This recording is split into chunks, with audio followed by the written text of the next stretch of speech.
Welcome to another episode of We Don't Die Radio. I'm your host, Sandra Champlain, author of the international best-selling book called We Don't Die, A Skeptic's Discovery of Life After Death. Our guest today is Patrick Keller. Patrick is an educator, blogger, and the host of the Big Seance Podcast, which is a place for paranerds to have an open discussion on all things paranormal, but specifically on topics like ghosts and hauntings, paranormal research, spirit communication, psychics and mediums, and life after death. He's the founder of the now inactive Missouri Spirit Seekers and has spent a lot of time experimenting with spirit communication tools and techniques, such as EVP, electronic voice phenomena.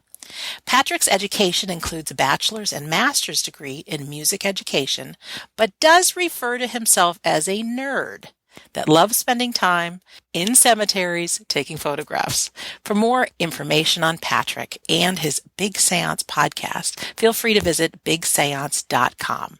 So without further ado, hello, Patrick Keller, and welcome to We Don't Die Radio.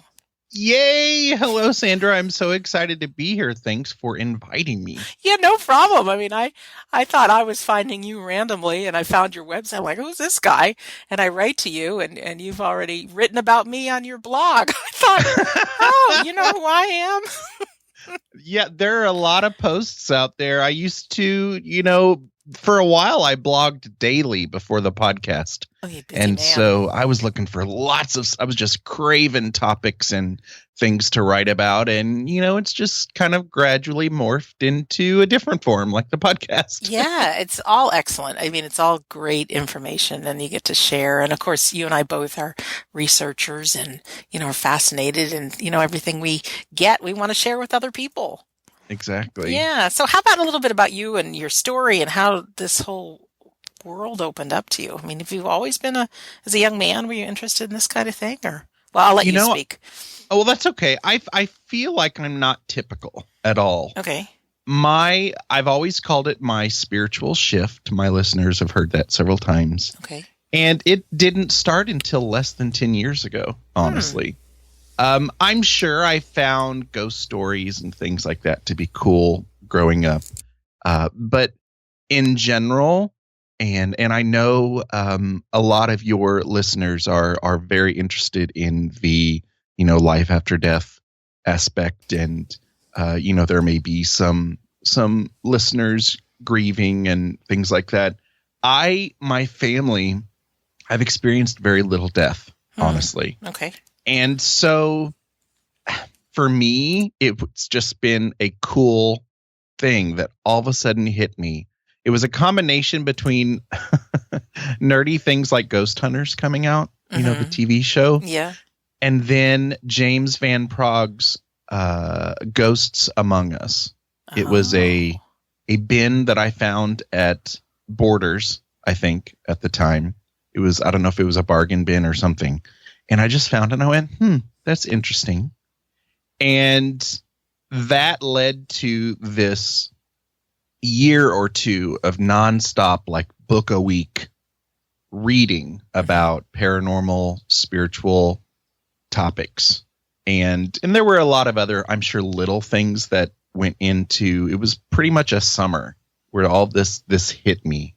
And, it didn't take long for me to start. I think I started a lot of this way too early than, I was ready. But I started reading and learning how to channel and learning about EVP and other spirit communication things and astral travel and all these things that I was so not ready for because it was just too early. I was just reading about it. But I've tried a lot of things.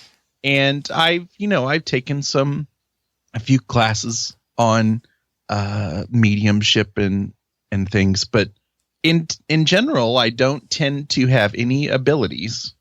I've had experiences, but usually in a more kind of paranormal investigation, EVP, hearing knocking, those types of things, and I'm not always successful either. Right. It kind of gradually, I'm mixing things up a little bit, but that's okay.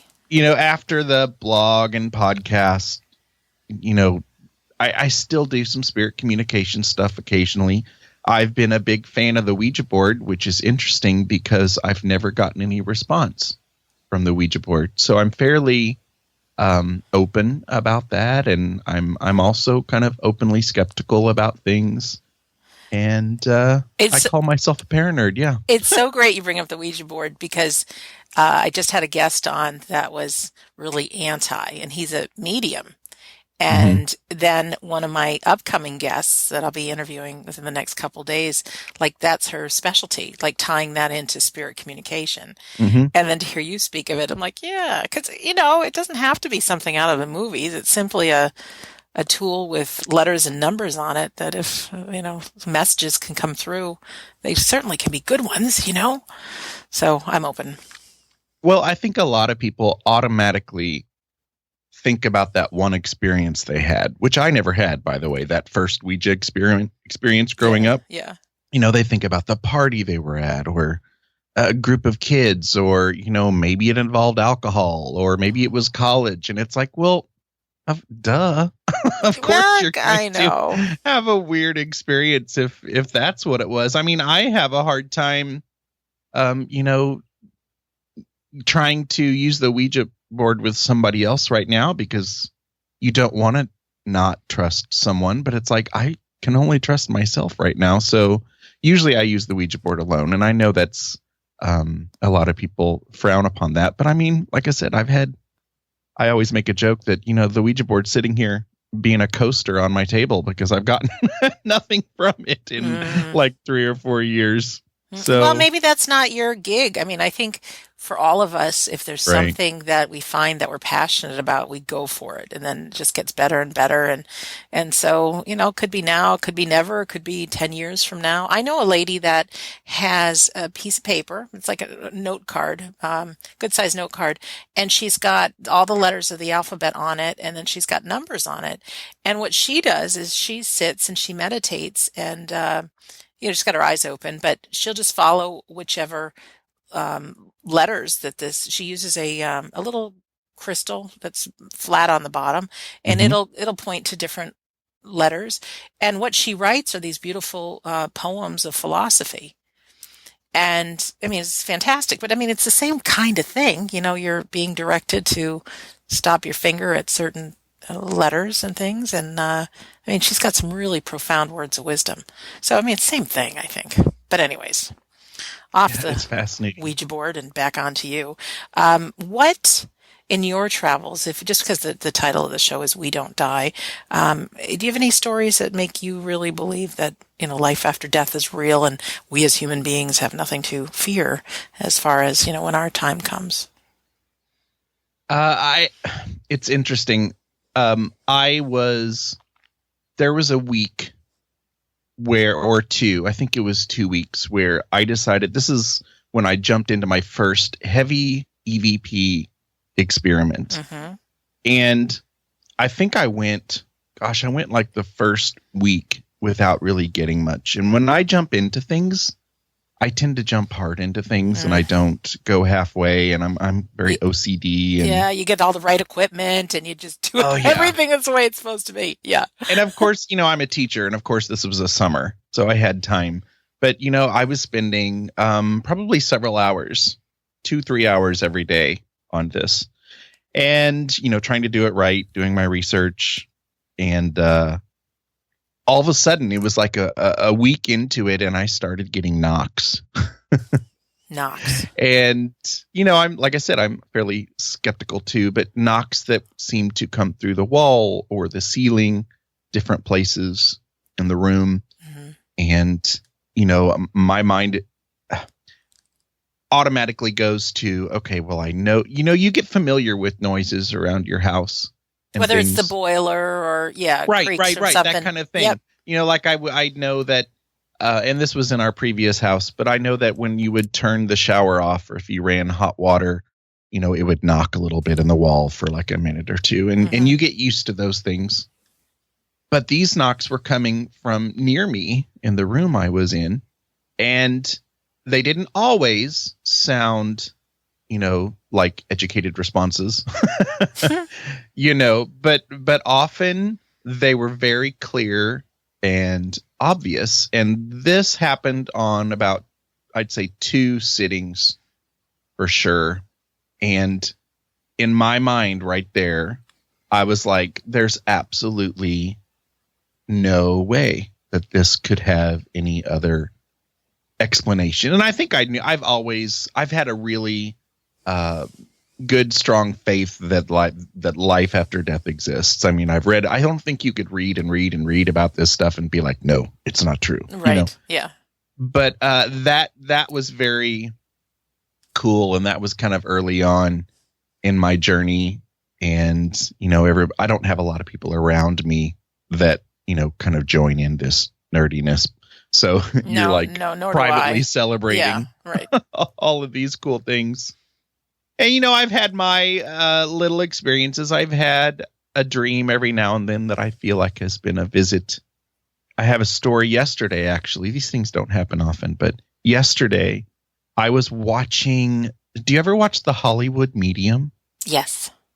Okay, I'm addicted to that show. Oh. And I love Tyler, and I've wanted to talk to Tyler for a long time. Yeah, he's so hip and cool and nerdy too, I'm sure. And he was reading Bobby Brown, and everybody's going to think, oh yeah, of course, and he's going to reach out to Whitney, and he's going to, but he seems so genuine to me. And he doesn't know where he's going ahead of time, does he? Right, he did, and in fact, he didn't even recognize Bobby Brown. Yeah, because he's too young. Why would he know who Bobby Brown is? Yeah. He's like 20 or 21 or something like that.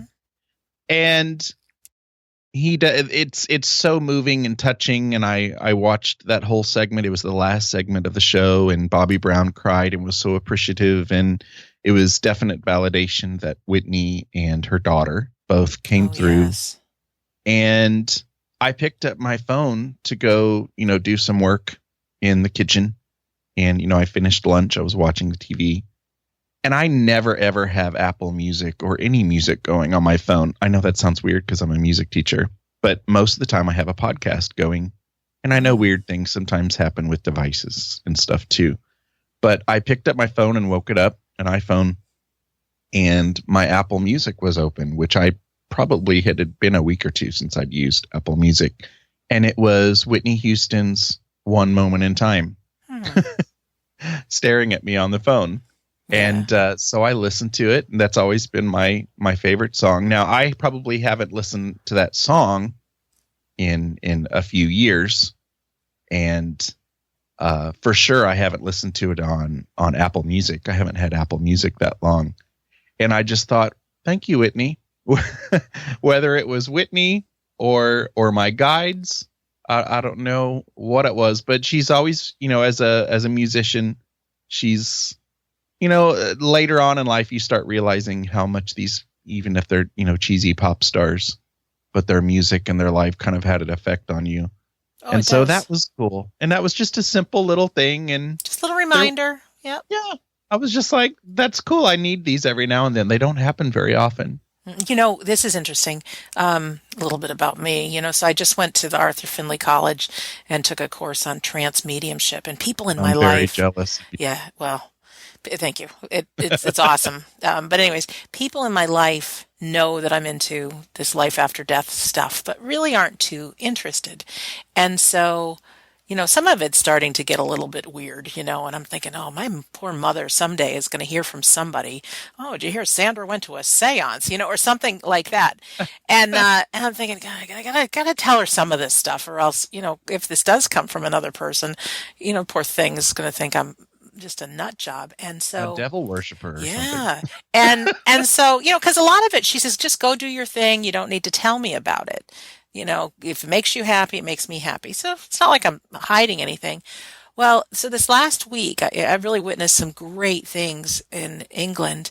And I said, geez, how could I, just gently break into this with my mom, just so she doesn't freak out if it comes from somebody else? And I said, well, if only I could bring up the conversation of the movie Ghost. Because now through Whoopi Goldberg, Patrick Swayze's character stepped in and spoke through Whoopi. And that's pretty much what trance speaking is, trance communication. So I just kind of didn't even realize I paid much attention to this thought. So when I talked to my mom after I got back from my trip, she said, "How was your trip?" "Oh, it was good. It was good." And she says, I've been thinking about your father, and she says, "I'll never forget that scene in Ghost when Patrick Swayze talks through Whoopi Goldberg." And she says, "I just hope, that stuff is real." And then, as a sign, Patrick, it's like, "Ma, I was just in this course, and if it's okay with you, I'd love to tell you a little bit about it because it actually has something to do with, that movie." And she said, "Okay." So I got to express it. Now, who was it that planted that seed in my mother's head to bring up that scene from Ghost? Because in all these years, Mom and I have never talked about that, so it's like, Yeah. And she didn't judge me. She just went, "Wow," so it just opened the door. Yeah, I've been fortunate to have an immediate family who kind of joins in my nerdiness. I don't know if I pulled them in or if we all just kind of gradually went with it. When I started my paranormal investigation team, we were really only active for a couple of years. Mm-hmm. It was my family. It was my mom, my dad, my sister, and her partner. And, and I knew I could trust them, and it was fun. That's great. Yeah, I think there's people in our lives that would be interested if they only knew, but there's part of our egos. It's like, oh, people think I'm crazy if I bring up this stuff, So, yeah. Right. It doesn't come up at work very often. No, I wouldn't think. Yeah, I wouldn't think. So where else should we go? What should I ask you? Here you are, king of podcasts, and you're a host yourself. What should I be asking you next, Patrick? Well, I can tell you that this isn't very paranormal, but I started the last 2 years, a music production course in our district. I'm in a large district with 5 middle schools. Wow. And I teach middle school, and I was involved with 2 or 3 other people in creating this music production and technology course, which there's not a lot to compare it to. There's, it's a fairly new thing, and we were very fortunate to have our district say this is something that we're interested in doing, put it together. And I was already into podcasting. I mean, this is my one of my passions, and it's what I spend my time doing when I'm not at work. And we created a course, and I knew that I was going to put some podcasting in it because duh. Mm-hmm. And so the last 2 years, it's funny how techie I've become. Mm-hmm. And because it's kind of to kids, to middle school nowadays, this is kind of old tech, computers and microphones. It's cool, but it's old tech. And so they're not familiar with those things. A chunky computer, they're like, "What? I've got my iPad in front of me. What do I need to do? All I have to do is touch it." So that's been kind of another journey of mine the last 2 years. And I hope I've inspired some future podcasters out there. And I've heard some other cool passions and topics that they're interested in their podcasts, some of which I'm surprised to learn are paranormal and things like that. But it's thank you cool. for doing that. Yeah, it's great because we all have our passions, we have interests, and there's always somebody willing to listen who's right where you were. Yeah, so if somebody feels passionate about a podcast or writing a book or all those things are possible, and there's people that want to learn. So let me just ask you, how'd you get the name The Big Seance? I have always, I'm trying to narrow down to the day that I came up with that. It's unique. The vision of a seance, I guess, has always been fascinating to me. Mm-hmm. I'm totally obsessed with Victorian days and spiritualism, and it just seemed like a really cool word. And, and to me, I guess in my mind, a metaphor just for all things curious about the afterlife and the other side and reaching out. And I've always considered that to be what I'm doing.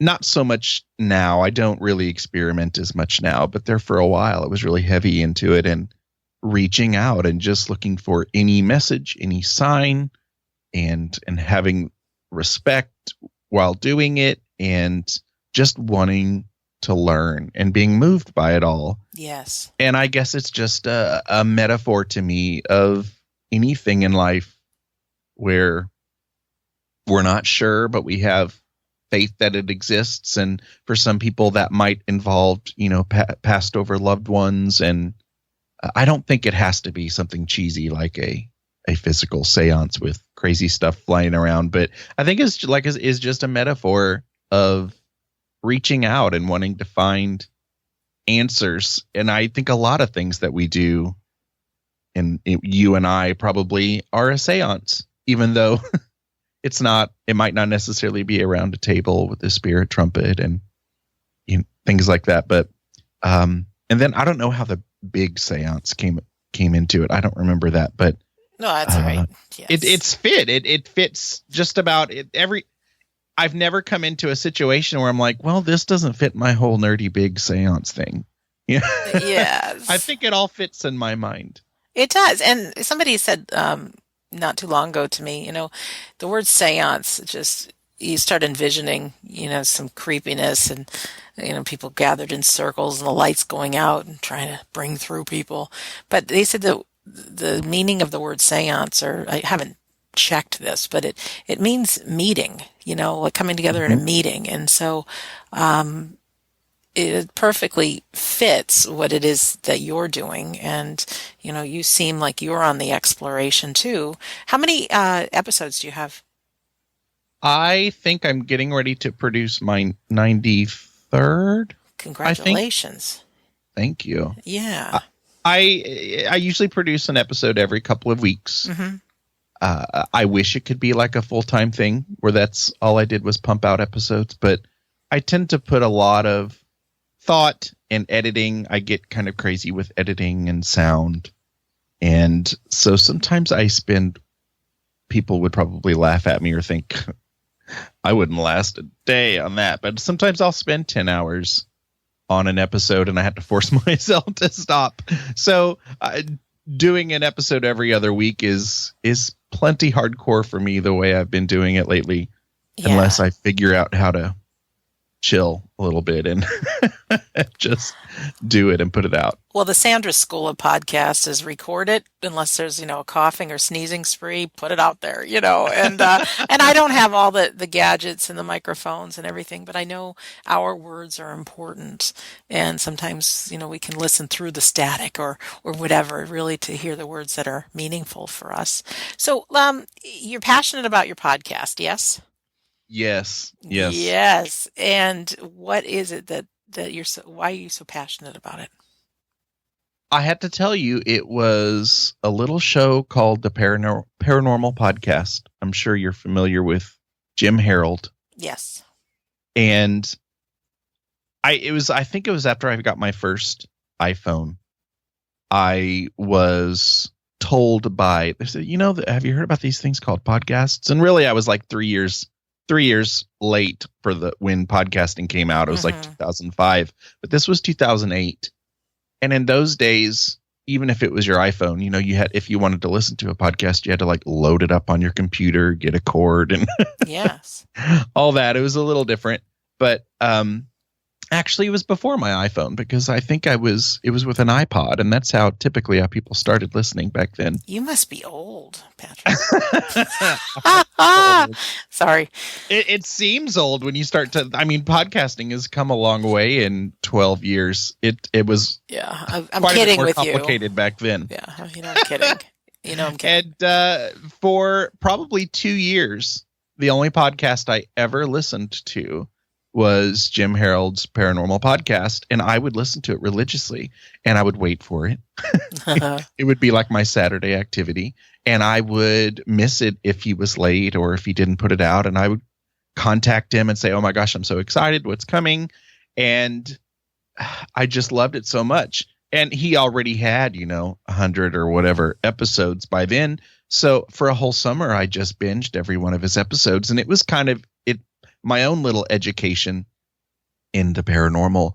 And so along with that book I mentioned and Ghost Hunters, I mean, I had that Paranormal Podcast. I really do feel like I went through kind of a little school. And so really my first passion with this was the investigating and the blogging. And I think it was Jim himself. Jim kind of experimented with having a course on podcasting 3-4 years ago. And I just replied to one of his things online and said, well, this sounds pretty cool. And he says, I think you should do it. And then, in the back of my mind, I'm like, are you sure? Because it's going to be paranormal and kind of like what you do. Are you sure? Yes.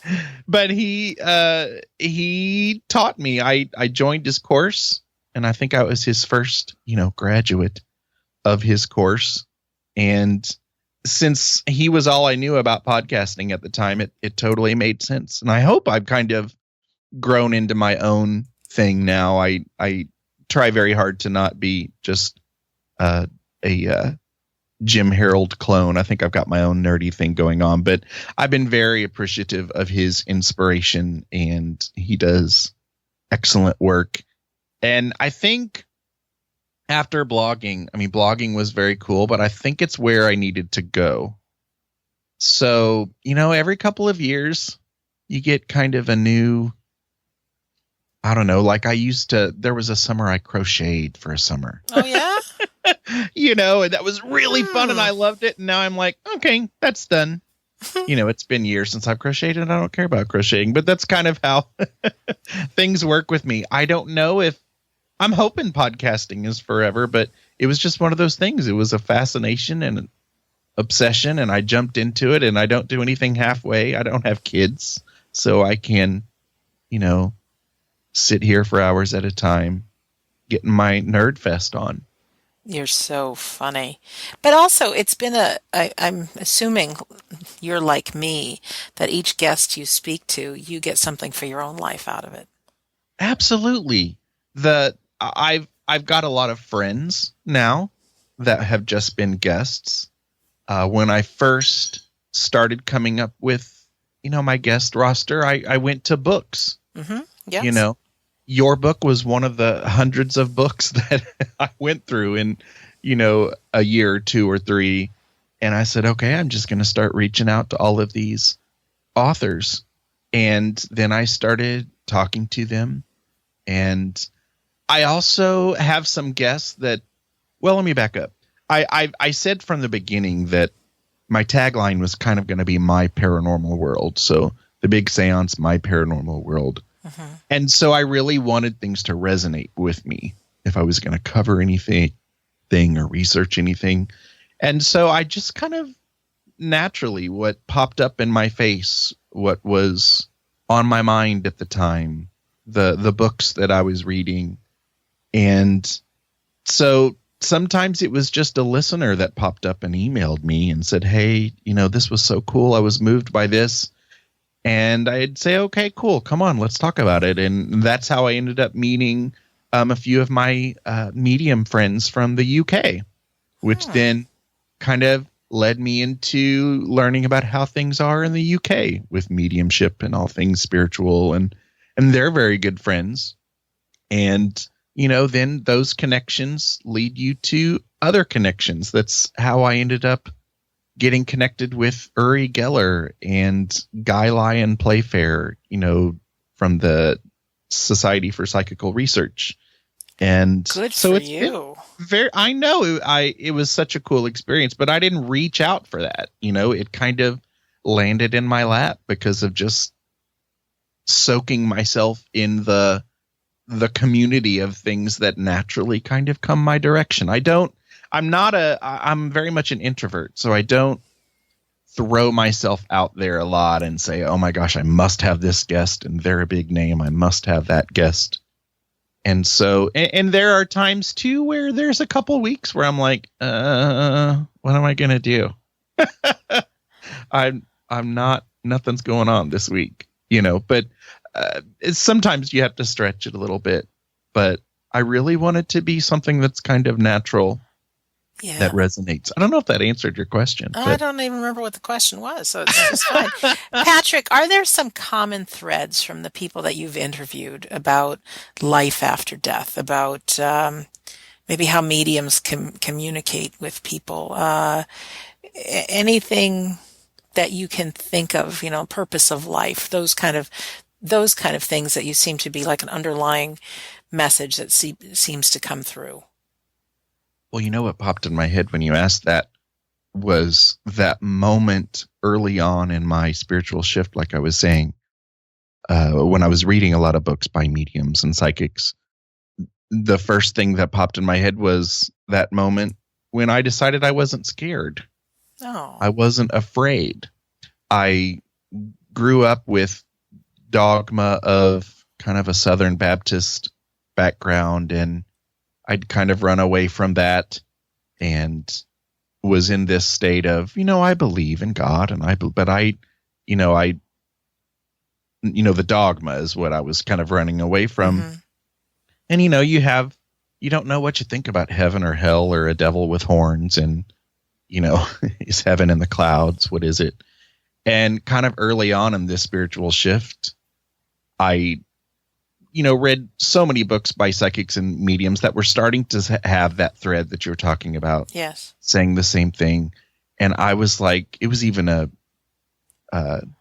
bless her heart, Sylvia Brown. She's a little out there, but it was, I read several books by her and I thought, you know what? This is cool. And I don't think it matters necessarily, what dogma you hold or are running away from. I'm not afraid anymore because I really do think, and it's not that I was afraid. I do know people who are truly afraid of death, mm-hmm. but it was very calming to all of a sudden figure that out. And because, like I said, I haven't had a lot of, I have a very young family with not a lot of death that I've experienced of people that I'm close to. And so, I don't have those experiences so much, but learning about that was very cool. And that also kind of pushed me to learn more because it was exciting. I do get frustrated sometimes. I've talked about this in my show. The things that aren't in the thread, when one medium says, no, this definitely, this is what happens when you cross over. Mm-hmm. And then, another one will say something slightly different. And I'm like, can it be both? I don't. Yeah, I know.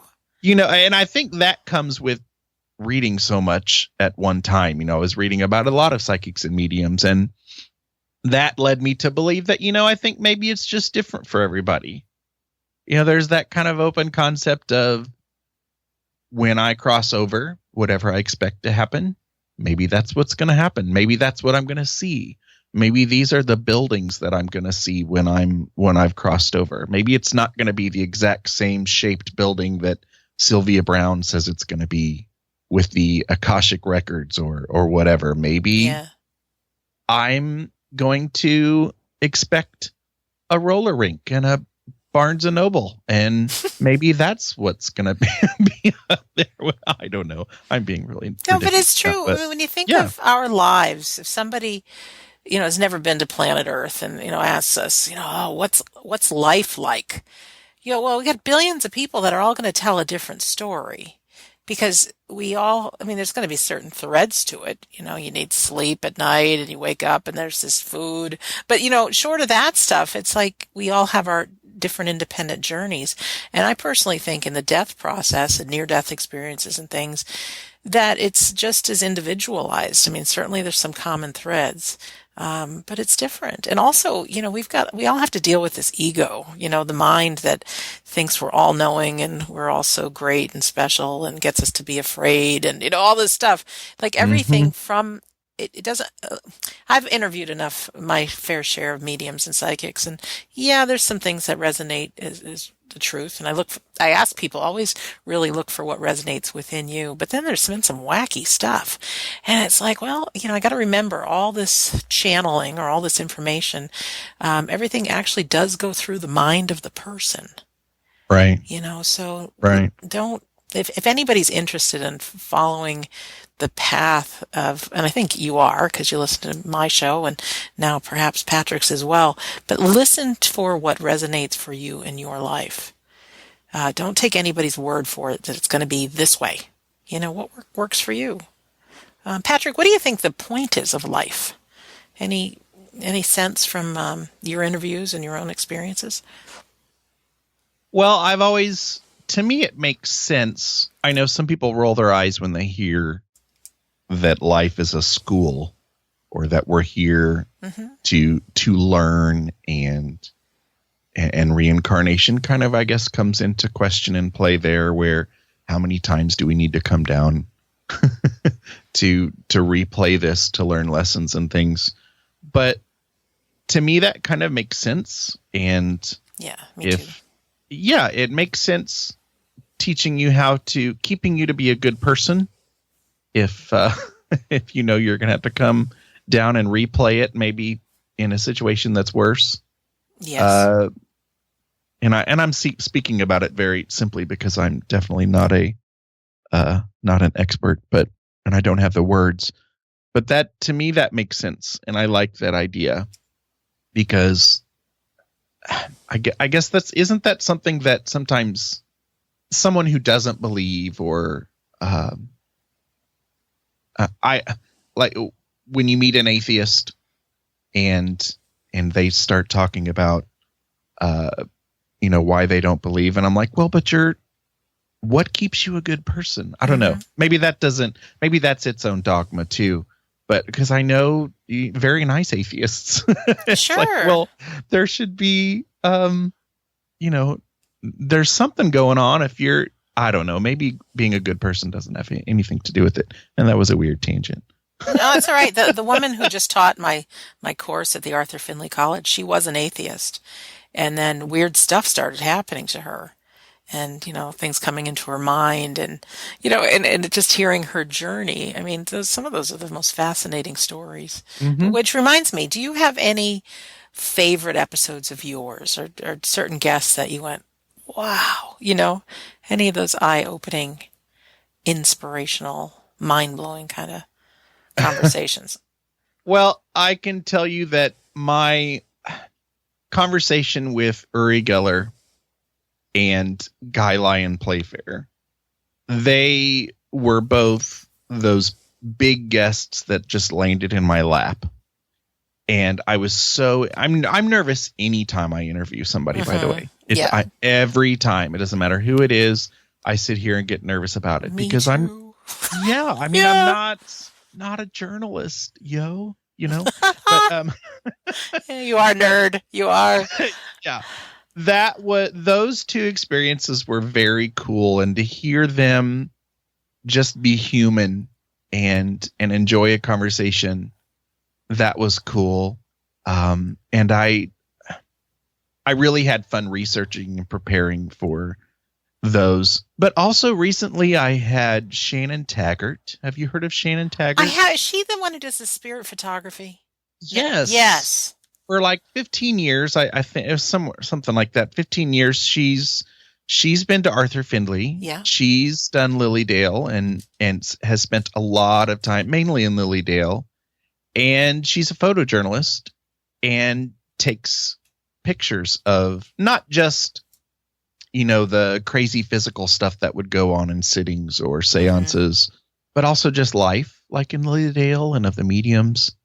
And that was an interesting episode. And believe it or not, if you have a show called the Big Seance Podcast, it's one of the only episodes I've had that really talked about that physical stuff that supposedly happens that we all want to see. And her photography is so interesting.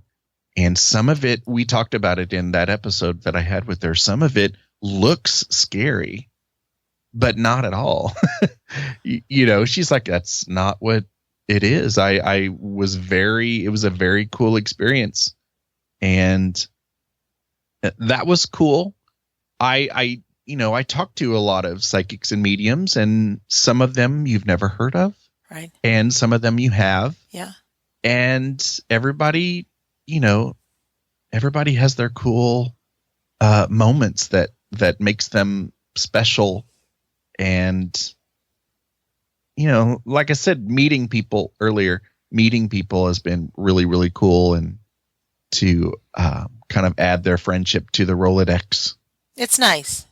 It's nice. It's nice to share this with like-minded people. And you're funny talking about how your podcast was going to be different than the other guys. And even when I wrote my book, I mean, there's hundreds of life after death books, but, you take somebody that's interested in the subject. They're not going to just buy one book. They're going to see who else is out there. And right. I know you and I probably share some of the same listeners and are not aware of it. And I'm sure we will after this episode. But also there's a gal, you've interviewed her, Roberta Grimes, who we share listeners, and we're just different cuts in the same, I don't say it's the same topic, but we all have something to do with this world of what's possible. Her show's called Seek Reality. And I know from the responses I get from listeners, maybe somebody's never going to go to the Arthur Findlay College. Maybe somebody's never going to experiment with electronic voice phenomena. Maybe somebody is never going to go to a seance. They're rare, but, maybe there'll be more of them in the future. But by nature of listening to so many like-minded human beings that each have their own angle they're coming in on the conversation, to take a human being from feeling alone, asking questions about who am I, what is my life for, thinking about the fears that we have, and then all of a sudden creating this community of people that are into this stuff, that have these great messages that, you're somebody, you're important, you're guided by a team of invisible people, your loved ones are still around. I mean, I think for me, and probably for you, this is the sandbox I like playing in. Yeah, you've got don't you have like a conference or symposium? Yeah, in September. Like the Afterlife. Yeah, and that's symposium. Probably a community there. Yeah. That's a cool, and I've never been to a conference of that sort. I've been to paranormal conferences, and I've interviewed a few people who have been to those conferences for years, and that's what they say. This is a community. This is the only place I could come and be weird and nerdy about this paranormal stuff, and everybody gets it. Yeah, the joke, I think, is that there's more weirdos like us in our lives. It's just people are too afraid to share. People have had really crazy experiences, whether it's they know the phone's going to ring and they know who's on the other end. But, once you kind of open this up, people want to share, like, oh, let me tell you what happened to me.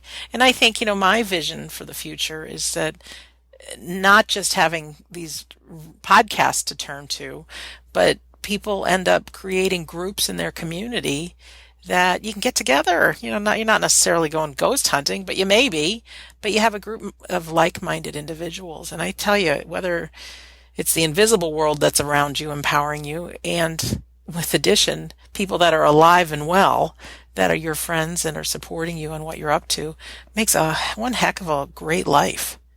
Yeah, and this day and age with social media, there are no excuses anymore for sitting and being afraid to jump out there and learn and find your community. I would just encourage people, even just a simple search on Facebook, let's say, for a topic about life after death or grieving, or there are so many communities out there and you don't have to leave your living room, No. And we are connected. I have a lot of listeners that are going to come meet me at the symposium, and they're nervous to meet me. I'm like, oh my God, I'm nervous to meet you. I sit sit in my pajamas recording these interviews to, just talking on the phone with somebody, and now I actually get to meet people that I have invested their time listening. Like, I'm thrilled. I'm just a normal gal, So anyways, I'm excited. Let me just touch on something, because I know you've dealt with, you and your paranerds, things like ghosts and hauntings. I don't get too much into scary stuff on my show, but what do you think of the world of are there ghosts? Are there people haunting homes? I mean, is it something we need to be afraid of? That world. What do you think? Well, I have to tell you that first of all, I haven't had, for someone who's interested in having the experience of paranormal, activity or whatever, I haven't had a lot of them. And like the Ouija board, people are saying, "Oh, it's horrible! You shouldn't even have it in your room or whatever." And I'm like, those "Really? People? I bet you I'm those just sitting people here haven't had them looking either." at it. Yeah, I don't have things flying across my room yet. And there are some back in my days of investigating.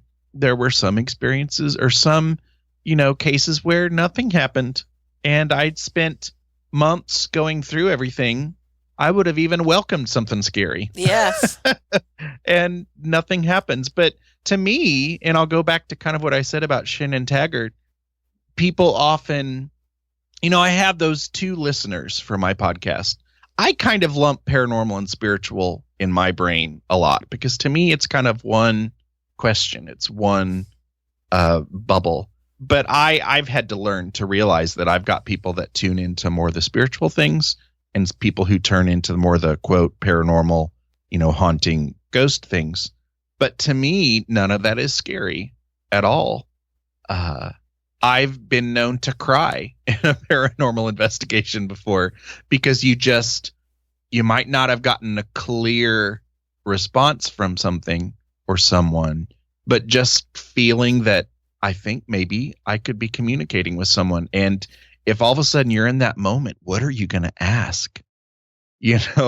What would you want to know about someone who, I don't know, may or may not feel like they're trapped here or, it's just, it's a very human thing for me. But I don't know where I was going this, but yeah, I did have to kind of realize that there are some people that are in it for being fascinated by ghosts and hauntings. I don't necessarily buy into the whole negativity thing. Mm-hmm. And I have a real skepticism for as soon as I hear the word demonic and things like that, I just don't. We were talking about resonating. I don't think it resonates. Like to me, I'm like, it's almost something fictional that people buy into. Certainly be careful. But when you've had no experiences of too much negative, I guess there's icky energy and negative energy, but I don't get too afraid anymore.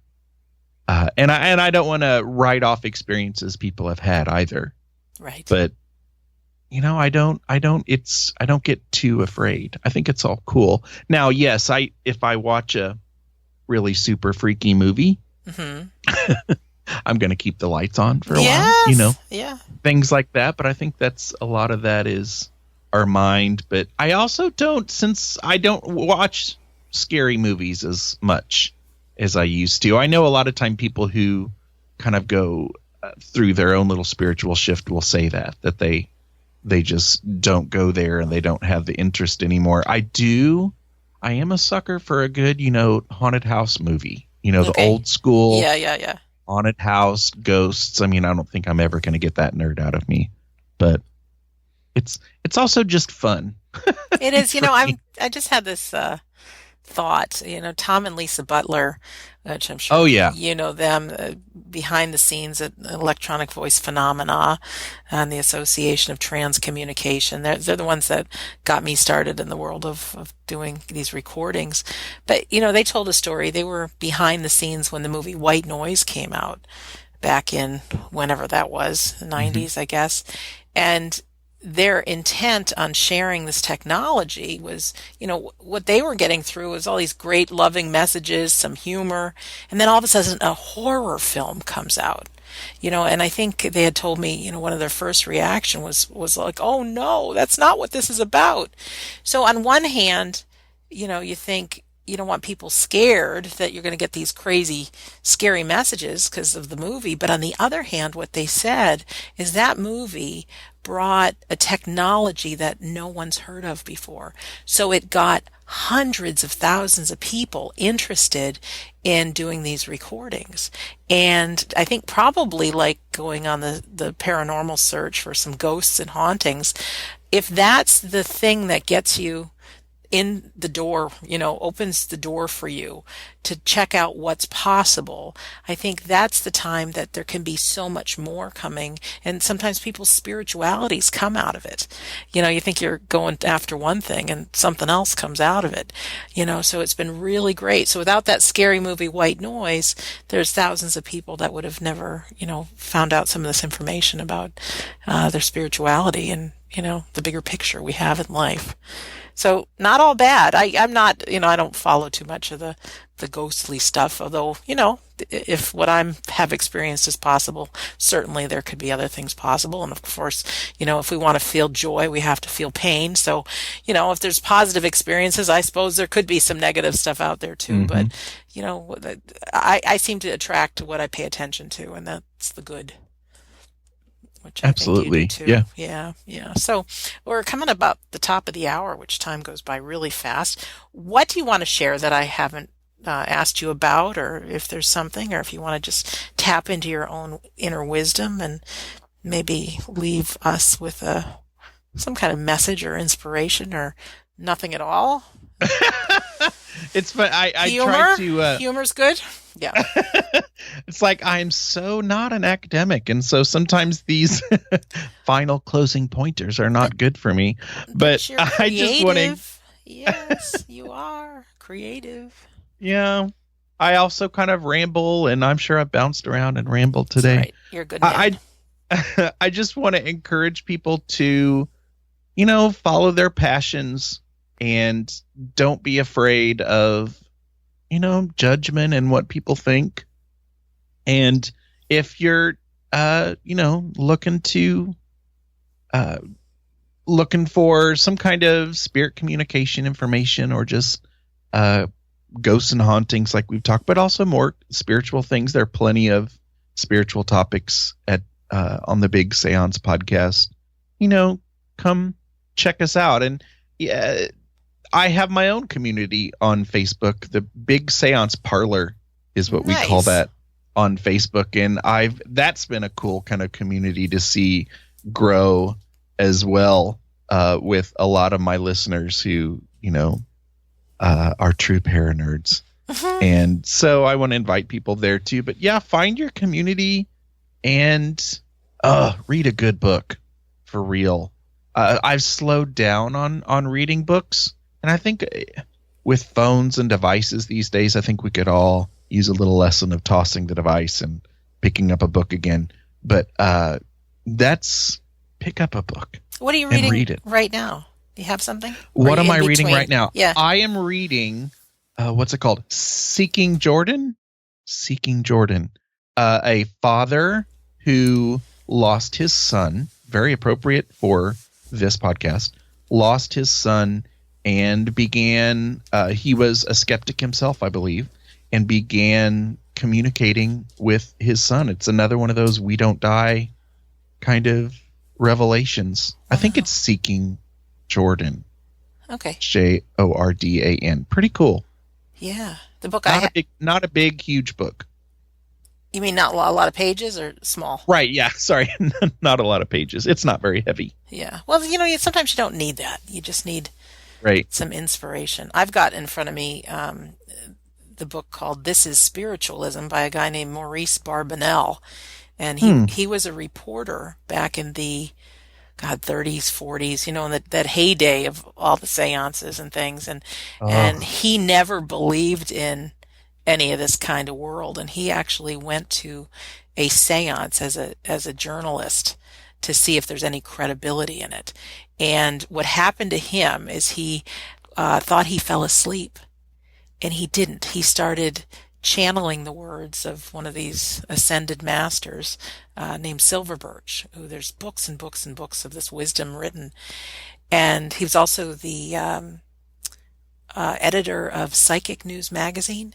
He became that after the fact, Uh-huh. but he ended up, I just started reading it, but he's been now to, at this point in the book, to 3,000 of these seances, and really bringing forward, what from the world of a skeptic, what he's seen. So I'm interested, I'm interested in that. That's how it happens when you go into it and think, nothing's going to happen. Nothing's That's how gonna they get happen. Yep. So find your community. It can be an online community. It can be a Facebook group, but to know that there's not one of us that's alone. Not one of us. So in closing, we have had the magnificent, fun, friendly nerd Patrick Keller as our guest. His website is BigSeance.com. Of course, I have a link to that on WeDon'tDieRadio.com. And I'll even put a link to the book you're reading and to, obviously, to your podcast as well, Patrick, because I think it's just awesome. It's just awesome. And like you brought up, that symposium that I'll be speaking at, it is the Afterlife Research and Education Institute, which is a nonprofit organization that's going to have over 20 of the leading minds as far as afterlife communications, end of life things. And if you want to join us, go to afterlifestudies.org, or simply go there to check out the organization, the institute. It's really good stuff. So Patrick, thanks again. You totally rock. I really appreciate it. Ditto to you, my friend. And I'm glad that we've made this connection. It'll be fun sharing your stuff, your podcast, your blog with my listeners, and vice versa. And it's all good. So, and to our listener, thank you for spending this last hour with Patrick and I. I do hope it's been of value. And I say this every episode, but I mean it with all my heart, that I do believe that life is an education for the soul. Your life here is important. Find the truths that resonate with you. Find the words that help you have a good life. Find them. Have the courage, perhaps, to share. You might not need to write a book or start a podcast, but you may wish to. You never have any idea the impact you are on the people around you in your life. So this is Sandra Champlain. I've been your host, and I really want to thank you for listening. And lots of good episodes coming up real soon. I've got a whole bunch of interviews scheduled, so I want to thank you for listening, and we'll see you soon.